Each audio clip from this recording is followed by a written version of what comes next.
कर रहे हैं, आपको अच्छा लाइफस्टाइल मिल रहा है, अच्छी एजुकेशन मिल रही है, अच्छे टूल्स मिल रहे हैं, अच्छे गैजेट्स मिल रहे हैं, अच्छी जरूरतों की चीजों को आसानी से पूरा किया जा रहा है। लेकिन मेरे जीवन की शुरुआत हुई गवर्नमेंट स्कूल दिल्ली नगर निगम प्राथमिक बाल विद्यालय, जिस विद्यालय में आपके सर्वेंट के बच्चे भी नहीं पढ़ते होंगे। पहली से 5वीं की शिक्षा मैंने वहां ग्रहण। लेकिन मेरे माता पिता ने मुझे ऐसे ग्रूम किया कि मुझे हमेशा लगता था कि मैं इन सभी बच्चों से ब्लेस्ड हूं और मेरे पास एक्स्ट्रा पावर है, क्योंकि बचपन से ही पहली से 5वीं में नगर निगम में स्कूल होने के बाद भी मेरे पास अच्छी किताबें थी, वो चित्र चढ़ी हुई कॉपियां थी, एक ज्योमेट्री की जगह 2 ज्योमेट्री थी, एक पेंसिल की जगह 5 पेंसिल थी। मेरे फादर ने मुझे फील नहीं होने दिया कि आप कहां पढ़ रहे हैं, क्योंकि एक बच्चा जब घोंसले में होता है ना, चिड़िया का बच्चा, तो उसको ये पता होता है कि मैं दुनिया की सबसे बड़ी ताकत के पास हूं और जो लोग यहाँ पर हैं अगर मैं उनसे सर्वश्रेष्ठ हूं तो मेरी मानसिकता ऐसी बनेगी कि मैं हमेशा सर्वश्रेष्ठ ही रहूंगा। एहसास जब होता है जब आप उस घोंसले को पार करके आगे निकलते हैं।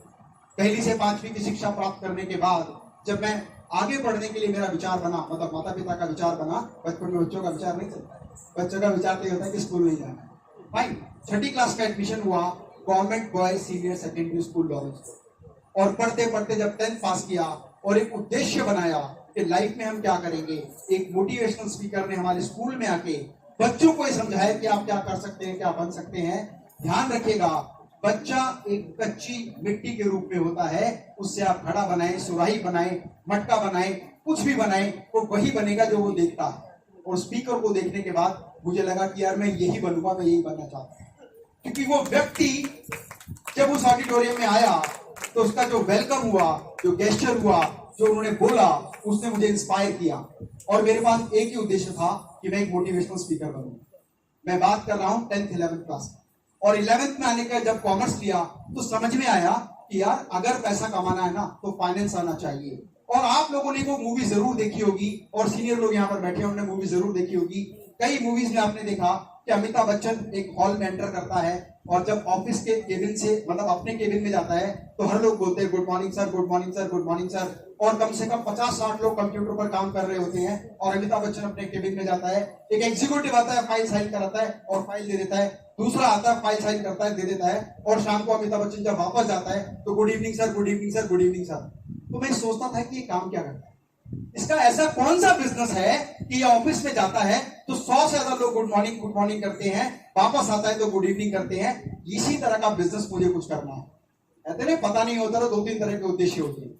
एक व्यक्ति को मंच पर बोलते देखकर सोचा कि मुझे ये बनना है, और एक बिजनेस ओनर को देखकर मुझे लगा मुझे ऐसा बिजनेस करना है। मुझे पता ही नहीं वहां प्रोडक्शन क्या होता है, सेल्स क्या होती है, मार्केटिंग क्या होती है, फैक्ट्री कहां पर है, यूनिट कहां पर है। पता है कि 50-60 लोग बैठे हुए good morning good morning good morning करते हैं, अमिताभ बच्चन साइन करते हैं और पता लगता है कि एग्जीक्यूटिव आता है, सर ये पेमेंट, सर ये पेमेंट, ये ब्रीफकेस करते हैं। कुछ ऐसा ही बिजनेस मुझे करना है।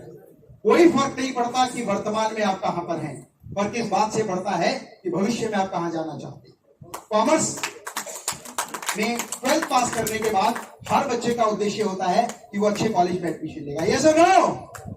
आप भी कॉलेज में है तो आपका भी उद्देश्य था कि अच्छे कॉलेज में पढ़ेंगे, और अच्छे कॉलेज में पढ़ने के लिए अच्छी फीस चाहिए, और अच्छी फीस भरने के बाद अच्छे कपड़े चाहिए, अच्छे कपड़े के बाद वो गैजेट्स चाहिए जो आज के युवा के पास है। अच्छी बाइक होना चाहिए, अच्छा ये होना चाहिए, अच्छा वो होना चाहिए। और जब मैंने अपने पिता से कहा कि पापा मुझे कॉलेज में एडमिशन लेना है और 12,000 रुपए फीस है, क्योंकि गवर्नमेंट स्कूल में पढ़ते थे तो एक, और जितने भी लोग यहाँ पर सीनियर और गवर्नमेंट स्कूल में अगर पढ़े होंगे तो उनको पता है 1 रुपए 20 पैसे 3 महीने की फीस होती है।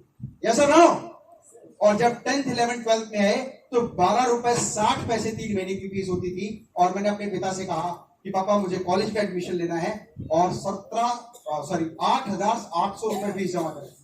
तो जब पिता ने कहा ना कि ठीक है इंतजाम करते हैं, तो मैं समझ गया कि शायद हमारी वो क्षमता नहीं, और इसीलिए शायद मैं गवर्नमेंट स्कूल में पढ़ा, क्योंकि अगर यही क्षमता होती तो पब्लिक स्कूल में एडमिशन होता। मैंने डिसाइड कर लिया कि आप मुझे पेरेंट्स से पैसे नहीं लेने। लेकिन एक युवा लाइफ में कर क्या सकता है?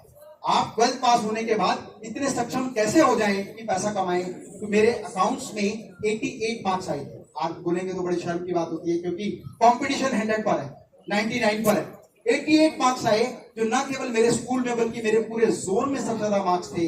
तो मुझे लगा अगर पैसा कमाना है तो जो मैंने पढ़ा है वही मेरे पास ताकत है, और यदि इसी ताकत का इस्तेमाल मैं करूं तो मैं पैसा कमा सकता हूं। ये कॉन्फिडेंस मेरे मन में था।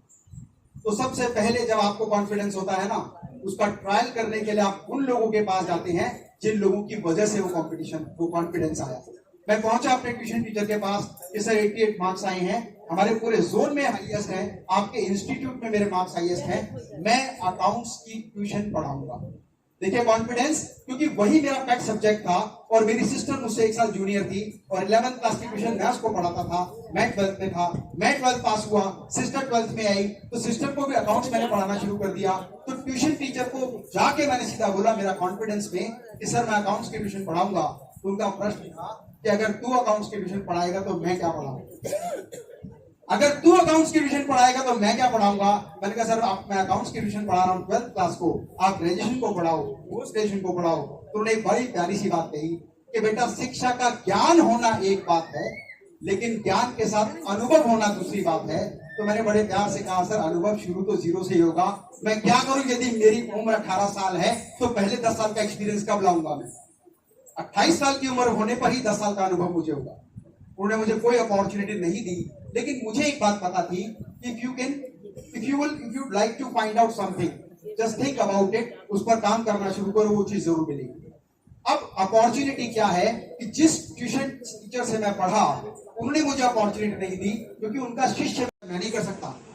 मेरे पास 10 रुपए थे, मैंने उससे बोला कि मुझे आप फोटो कॉपी करके दो, उसने 10 पोस्टर मुझे कॉपी करके दी। उस 10 पोस्टर को आटे की लेई से घर पे बना के मैंने दीवारों पर लगा दिया, ट्यूटर अवेलेबल फॉर अकाउंट। और मेरे इंतजार करने लगा कोई कॉल आई। अगले 5-6 दिन में भी कोई कॉल नहीं आया, तो मैंने और 10 रुपए इन्वेस्ट किए और 10 कॉपी कराई और 10 रुपए इन्वेस्ट किए। मैं रोज पोस्टर लगाता रहा। एक दिन एक लेडी का कॉल आया कि हमारी बेटी को अकाउंट्स की ट्यूशन पढ़नी है। और ध्यान रखिएगा, जब एक युवा नया साथी होता है ना, उसको कोई भी चीज मिल जाए वो 100% कोशिश करता है यूज करने की या ट्राई करने की। एक युवा साथी जिसने बाइक खरीदी, अगर अपने दोस्त को बाइक दिखा देना तो उसका दोस्त इतनी स्पीड में बाइक चलाएगा जितनी उसकी मैक्सिमम कैपेबिलिटी। और जब मुझे अपॉर्चुनिटी मिली उस होम ट्यूशन को लेने की, तो मैं पढ़ाने जब गया तो एक दिन में लगभग 1 चैप्टर पढ़ाया जा सकता था, पर ज्यादा एक्साइटमेंट में मैंने 1.5 चैप्टर पढ़ा दिया।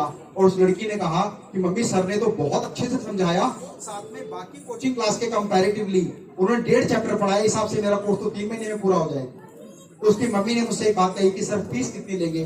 तो वही डायलॉग जो मैं अपने उस ट्यूशन टीचर से सुनता था कि बेटा तुम जैसे गधों को पढ़ाते हैं तो तुम 300 रुपए एक बच्चा देता है और तुम ग्रुप में पढ़ते हो, जब हम होम ट्यूशन पढ़ाने जाते हैं तो 100 रुपए पर आवर लेते हैं। सोचिए उस समय पर 300 रुपए में ग्रुप कोचिंग क्लास में पढ़ते थे और वो भी रो रो के फीस देते थे, 250 ले लो या 200 ले लो। तो उसने उनका डायलॉग था कि तुम्हें पढ़ाते तो 200 रुपए मिलते हैं, होम ट्यूशन सिंगल स्टूडेंट को पढ़ाते हैं तो 1200 रुपए मिलते हैं 12 क्लासेस के। वही सेम डायलॉग मेरे माइंड में घूम रहा था। मैंने एकदम कहा कि मैडम 1200 रुपए 12 क्लासेस के, और साथ में बोला 100 रुपए पर आवर। जैसे मैंने 100 रुपए पर आवर बोला, मैडम ने अपना पर्स खोला, करारे करारे 100 के 12 नोट निकाल के मुझे दिए। जैसे ही मैंने लिए ना, मैडम ने कहा गिन लो। अब देखिए युवा साथी की सोच क्या होती है, बड़ा तेज होता है पर अनुभव नहीं होता। मैंने कहा नहीं मैडम गिनने की जरूरत नहीं है। उनका एक बार गिन लो। मैंने कहा मैंने जब आप गिन रहे थे मैंने तभी गिन लिए थे, जब आप गिन रहे थे मैंने तभी गिन लिए थे, क्योंकि मुझे लगता है 1200 रुपए मिल गए ना, कि ऐसा ना हो गिनते गिनते के चलो कल करेंगे एक और ट्रायल क्लास में। तो 1200 रुपए लिए। मुझे एक बात समझ में आई, अगर एक व्यक्ति 1200 रुपए दे सकता है तो केवल मुझे ऐसे 10 व्यक्ति और ढूंढने। अब मेरा काम था ट्यूशन 8 से 10, 8 से 9 शाम को, और 9 बजे के साथ मेरे पास एक किट थी। वो स्टूडेंट बोला सर ये क्या है, मैंने कहा ये मेरी ऑफिशियल किट है। और उस ऑफिशियल किट में एक ब्रश, पोस्टर और एक पॉलिथीन के अंदर डब्बा, लंच बॉक्स जो होता है उसमें बनी हुई लेई। तो मैं क्या करता था, 8 से 9 पढ़ाया ट्यूशन और 9 बजे निकले। और एक रखता था मैं, हमारे घर में एक टॉवल होता था जिसको गमछा बोलते हैं, मैंने वो लगाया, ऐसे लपेटा और जाके लगा के। अच्छा एक बात और समझ में आई, जहां मैं पढ़ा रहा हूं यही अपॉर्चुनिटी ढूंढना ज्यादा आसान है, बशर्ते मैं एक ट्यूशन नोएडा लूं, दूसरी ट्यूशन गाजियाबाद, तीसरी ट्यूशन में Sonipat. It's very typical for me to handle all this. तो जहां मैं ट्यूशन पढ़ाता था वही पोस्टर लगाता गया, कॉल आती गई, एक स्टूडेंट से 2 स्टूडेंट, 2 से 3, 3 से 4, 4 से 5, और एक टीचर 8 घंटे ही पढ़ा सकता है। लेकिन मैं खुद पढ़ रहा था तो मुझे लगा 4 घंटे का समय, ऑल्टरनेट क्लासेस, 8 बैच, 12 × 96, 9600 रुपए, 8800 रुपए फीस, बाकी के पोस्टर और मेरे 1 साल का पैकेज कंप्लीट। कॉलेज की फीस सबमिट की। मेरे फादर ने कहा पैसे चाहिए, मैंने कहा नहीं पापा वो ट्यूशन से आए हैं। और मैं जिद कर गया अपने फादर से कि पापा मुझे अपना कोचिंग खोलना है। मेरे फादर सरप्राइज, यार होम ट्यूशन पढ़ाना एक बात है, खुद का कोचिंग खोलना दूसरी बात है, रिस्पॉन्सिबिलिटी है, ऑपरेटिंग कॉस्ट है, करेगा कैसे? मैंने कहा पापा बस आप मुझे ना जो हमारा ऊपर वाला टिन शेड वाला कमरा है ये खाली करवा के मुझे दे दो। मेरे फादर ने डायलॉग मारा, बेटा 800 रुपए पर मंथ किराए पर चढ़ा हुआ है और तू अभी इतनी जल्दी एक्साइटेड हो रहा है। मैंने कहा पापा मैं 1000 दूंगा। तो मेरे फादर ने कहा ठीक है, पहले अभी फर्स्ट ईयर के एग्जाम कर ले, सेकंड ईयर में जब आ जाएगा तब सोचेंगे। फर्स्ट ईयर के एग्जाम देने के साथ ही मुझे पता था कि मेरे पास एक ही रामबाण है, वो अकाउंट्स। अगर मैं अकाउंट्स में अच्छे मार्क्स ला सकता हूं, अपनी सिस्टर को पढ़ा सकता हूं, तो मेरी सिस्टर क्या, इस भारतवर्ष में जितनी सिस्टर है सबको पढ़ा सकता हूं। लेकिन पढ़ाने की एक लिमिटेशन होती है। मैं जब